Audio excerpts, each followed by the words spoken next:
Hello നമസ്കാരം. അപ്പോൾ എല്ലാവർക്കും ഒരിക്കൽ കൂടെ അമ്മൂസ് കുക്ക് ബുക്കിലേക്ക് സ്വാഗതം. ഇന്ന് ഞാൻ കാണിക്കാൻ പോണത് പഴംപൊരി റെസിപ്പിയാണ്. അപ്പോൾ നമ്മുടെ സാധാരണ പഴംപൊരി ഉണ്ടാക്കുന്ന പോലെയല്ല, വെറൈറ്റി ആയിട്ടുള്ളതാണ്. അപ്പോൾ ഗോതമ്പ് പൊടി ഉപയോഗിച്ചിട്ടുള്ള പഴംപൊരിയാണ് ഞാൻ കാണിക്കാൻ പോണത്. ഒത്തിരി പേർക്ക് ഇത് ഉണ്ടാക്കാൻ അറിയാം. അപ്പോൾ ഞാൻ എൻ്റെ ഒരു സ്റ്റൈലിൽ എങ്ങനെ ചെയ്യാമെന്നാണ് കാണിക്കുന്നത്. പിന്നെ പഴംപൊരി എന്ന് വെച്ചാൽ എൻ്റെ മോളുടെ ഏറ്റവും ഫേവറേറ്റ് ആയിട്ടുള്ള ഒരു ഐറ്റമാണ്. അപ്പോൾ എപ്പോൾ ഉണ്ടാക്കി കൊടുത്താൽ ആൾ കഴിച്ചോളും. അപ്പോൾ മൈദയ്ക്ക് പകരം ഗോതമ്പാകുമ്പോൾ കുറച്ചും കൂടെ ഹെൽത്തി ആണല്ലോ എന്നും കൂടെ ഓർത്തിട്ടാണ്. അപ്പോൾ നിങ്ങൾ കുട്ടികൾക്കൊക്കെ ഉണ്ടാക്കി കൊടുക്കും ഇതേപോലെ ഗോതമ്പ് പൊടി വെച്ചിട്ട് ഉണ്ടാക്കി കൊടുക്കുക. ടേസ്റ്റിന് ഒരു വ്യത്യാസം ഉണ്ടാവില്ല. പിന്നെ കുറച്ച് നല്ലതാണ്. എന്തായാലും എണ്ണയിലൊക്കെ ഉണ്ടാക്കുമ്പോൾ ഭയങ്കര ഹെൽത്തിയാണെന്ന് നമുക്ക് പറയാൻ പറ്റില്ല. പക്ഷേ മൈദ വെച്ചിട്ട് ചെയ്യുന്നതിനേക്കാൾ കുറച്ചും കൂടെ നല്ലതായിരിക്കും ഗോതമ്പ് പൊടി ഉപയോഗിച്ചിട്ട് ചെയ്യുമ്പോൾ. അപ്പോൾ നമുക്ക് ഈ ഗോതമ്പ് പൊടി ഉപയോഗിച്ചിട്ടുള്ള പഴംപൊരി എങ്ങനെ ഉണ്ടാക്കുന്നതെന്ന് നോക്കാം. ആദ്യമായിട്ട് ചാനൽ കാണുന്നവർ മറക്കാണ്ട് സബ്സ്ക്രൈബ് ചെയ്തോളൂ കേട്ടോ. അപ്പോൾ പഴംപൊരിയുടെ മാവ് തയ്യാറാക്കുന്നത് ഞാനിപ്പോൾ ഒരു മിക്സി ജാറിലാണ്. നമുക്ക് നല്ല സ്മൂത്തായിട്ടുള്ളൊരു ബാറ്ററും കിട്ടും, അതേപോലെ തന്നെ എളുപ്പമാണ്. അപ്പോൾ ഒരു മിക്സി ജാർ എടുക്കുക. അതിലേക്ക് ഞാനിപ്പോൾ ഒരു 1.25 കപ്പ് ഗോതമ്പ് പൊടി ചേർത്ത് കൊടുക്കുകയാണ്. അപ്പോൾ 1/2 കപ്പിൻ്റെ മെഷറിംഗ് കപ്പാണ്, അതിനെ 2 തവണ എടുക്കുക. പിന്നെ ഒരു 1/4 കപ്പും കൂടെ ചേർത്ത് കൊടുക്കാം.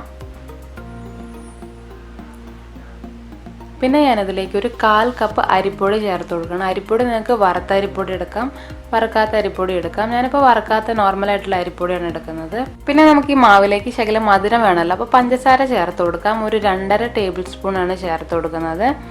എന്നാൽ ഇനി വേണ്ടി വരും. അപ്പോൾ ഇപ്പോൾ ഞാൻ ഇത്രയാണ് ചേർത്ത് കൊടുക്കുന്നത്. പിന്നെ ഒരു 3-4 ഏലക്ക ചേർത്ത് കൊടുക്കാം.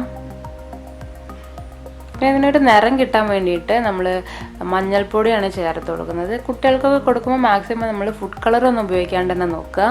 അപ്പോൾ മഞ്ഞൾപ്പൊടി ചേർത്ത് കൊടുക്കാം ഒരു നിറം കിട്ടാൻ വേണ്ടിയിട്ട്. പിന്നെ ശകലം ഉപ്പ്, ഒരു നുള്ളു ഉപ്പ് ചേർത്ത് കൊടുക്കാം. പിന്നെ ഞാനിതിലേക്ക് ചേർക്കുന്നത് ദോശമാവാണ്. നല്ല പുളിയുള്ള ദോശമാവ് ഒരു 2 ടേബിൾ സ്പൂൺ ചേർത്ത് കൊടുക്കാം. ദോശമാവ് ചേർത്താൽ നമുക്ക് മാവ് നല്ല അടിപൊളിയായിട്ട് കിട്ടുകയും ചെയ്യും. പിന്നെ ഒരു പ്രത്യേക ഒരു ടേസ്റ്റ് ആയിരിക്കും, ചെറിയൊരു പുളിപ്പൊക്കെ ആയിട്ട്. അപ്പോൾ ദോശമാവ് ഉണ്ടെങ്കിൽ നിങ്ങൾ ചേർത്ത് കൊടുക്കുക. ചെറിയൊരു ടിപ്പാണ്, ഉണ്ടെങ്കിൽ മാത്രം നിങ്ങൾ ചേർത്ത് കൊടുക്കുക 2 ടേബിൾ സ്പൂൺ. ഇല്ലാത്തവർ കുഴപ്പമില്ല. ഇനി ഇതിലേക്ക് ആവശ്യത്തിന് കുറച്ച് വെള്ളം കൂടെ ചേർത്ത് കൊടുത്തിട്ട് നമുക്ക് നല്ല ബാറ്ററാക്കി എടുക്കാം. അപ്പോൾ വെള്ളം ഇപ്പോൾ ഞാൻ കുറച്ച് ഒഴിച്ചു കൊടുക്കുന്നുണ്ട്. ആവശ്യമാണെങ്കിൽ നിങ്ങൾ അരയ്ക്കുമ്പോൾ കുറച്ചും കൂടെ ഒന്ന് ഒഴിച്ചു കൊടുത്താൽ മതി. നമുക്ക് ബാറ്റർ ഒരുപാട് ലൂസ് ആവാൻ പാടില്ല. നല്ല ഇഡ്ഡലി മാവിൻ്റെ ഒക്കെ ഒരു പരുവത്തിലാണ് വേണ്ടത്. അപ്പോൾ നിങ്ങൾ വെള്ളം അതിനനുസരിച്ചിട്ട് ഒഴിക്കാൻ പാടുള്ളൂ. അപ്പോൾ ഞാൻ ഇനി ഇത് ബാറ്ററാക്കിയിട്ട് കാണിക്കാം. അപ്പോൾ കണ്ടത് ഇതെല്ലാം കൂടെ ഞാൻ നന്നായിട്ടൊന്ന് അരച്ചെടുത്തിട്ടുണ്ട്. അരയ്ക്കേണ്ട ആവശ്യമില്ല, ജസ്റ്റ് ഒന്ന് മിക്സ് ചെയ്തെടുത്തു മിക്സിയിൽ. അപ്പോൾ അത് ഇതേപോലത്തെ ഒരു ബാറ്ററാണ് കിട്ടുക. നല്ല കട്ടിയിലാണ് ഉള്ളത്. ദോശമാവിൻ്റെ പരുവത്തിലല്ല കേട്ടോ, ഇഡ്ഡലി മാവിൻ്റെ പോലെയാണ് വേണ്ടത്. ഇച്ചിരി ഒരു കട്ടിയിൽ നിൽക്കണം, എന്നാലേ നമുക്ക് ആ പഴത്തിൻ്റെ മുകളിൽ നന്നായിട്ട് കോട്ട് ചെയ്തെടുക്കാൻ പറ്റുള്ളൂ. പിന്നെ ഇതൊരു ബൗളിലേക്ക് മാറ്റാം. ഇനി ഇതിലേക്ക് ഇപ്പോൾ ഇത് 1 ടീസ്പൂണിൻ്റെ സ്പൂണാണ്. ഇതിലേക്ക് 1/4 ടീസ്പൂൺ ബേക്കിംഗ് സോഡ എടുത്താൽ മതി. ബേക്കിംഗ് സോഡ ചേർത്ത് കൊടുക്കാം. പിന്നെ നന്നായിട്ട് ഇളക്കി യോജിപ്പിക്കാം.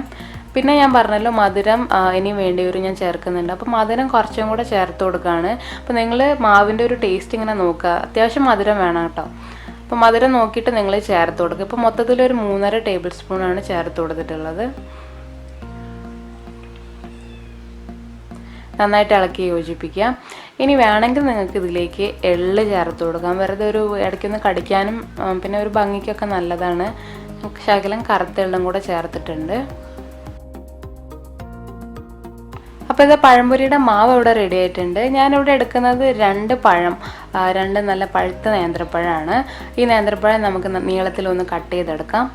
ഇതേപോലെ ഞാൻ കട്ട് ചെയ്തെടുത്തിട്ടുണ്ട്. നമുക്ക് ഏകദേശം ഒരു 8 പഴംപൊരി വരെയാണ് കിട്ടുക.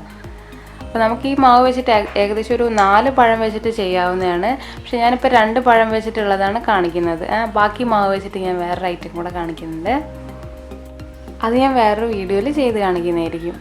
അപ്പോൾ ഇനി നമുക്ക് പഴംപൊരി തയ്യാറാക്കി എടുക്കാം. ഞാനിവിടെ എണ്ണ ചൂടാക്കാൻ വെച്ചിട്ടുണ്ട്. ഇനി ഒന്നുമില്ല, ഈ പഴം മാവിൽ മുക്കി നേരെ എണ്ണയിലേക്ക് ഇട്ട് ഫ്രൈ ചെയ്തെടുക്കാം. എണ്ണ നന്നായിട്ട് ചൂടായി വന്നിട്ടുണ്ട്. അപ്പോൾ ഞാൻ ഈ മാവ് ശകലം പ്ലേറ്റിലേക്ക് മാറ്റിയിട്ടുണ്ട്, നല്ല സൗകര്യത്തിന് വേണ്ടിയിട്ടാണ്. അപ്പോൾ ഫ്ലെയിം ഇനിയിപ്പോൾ എണ്ണ ചൂടായി കഴിഞ്ഞാൽ ഫ്ലെയിം കുറച്ച് വയ്ക്കുക, അല്ലെങ്കിൽ നമ്മൾ ഇട്ട് കൊടുക്കുമ്പോൾ തന്നെ കരിഞ്ഞു പോവും. അപ്പോൾ ഇനി പഴം മാവിൽ മുക്കി നേരെ എണ്ണയിലേക്ക് ഇട്ട് കൊടുക്കാം. അറ്റ് എ ടൈം ഒരു 3 എണ്ണം നമുക്കിതിൽ ഉണ്ടാക്കിയെടുക്കാം. നമ്മുടെ സാധാരണ പഴംപൊരി ഉണ്ടാക്കുന്ന പോലെ തന്നെ ഒരു സൈഡ് ആയി കഴിയുമ്പോൾ അടുത്ത സൈഡ് തിരിച്ചിട്ട് കൊടുക്കുക. അങ്ങനെ തിരിച്ചിട്ട് നല്ലൊരു ഗോൾഡൻ ബ്രൗൺ കളർ ആവുന്ന വരെ നമുക്ക് ഒന്ന് ഫ്രൈ ചെയ്തെടുക്കാം.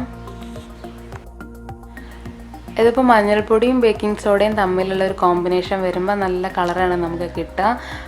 ബേക്കിംഗ് സോഡ ഇല്ലെങ്കിൽ നല്ല യെല്ലോ കളറായിരിക്കും. ബേക്കിംഗ് സോഡയും കൂടെ വരുമ്പോൾ ആ ഒരു കളറിൽ ചെറിയൊരു വ്യത്യാസം ഉണ്ടാവും. മഞ്ഞൾപ്പൊടിയും ബേക്കിംഗ് സോഡയും അല്ലെങ്കിൽ ചേർന്ന് കഴിയുമ്പോൾ നമുക്കൊരു ഓറഞ്ച് അല്ലെങ്കിൽ ഒരു റെഡ് കളറൊക്കെ നമുക്ക് കിട്ടും.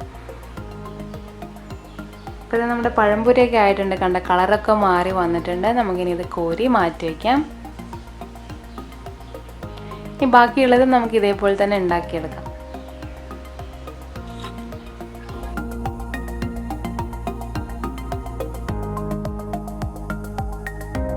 അപ്പോൾ ഇത് നമ്മുടെ ഗോതമ്പ് പൊടി കൊണ്ടുള്ള പഴംപൊരി റെഡി ആയിട്ടുണ്ട്.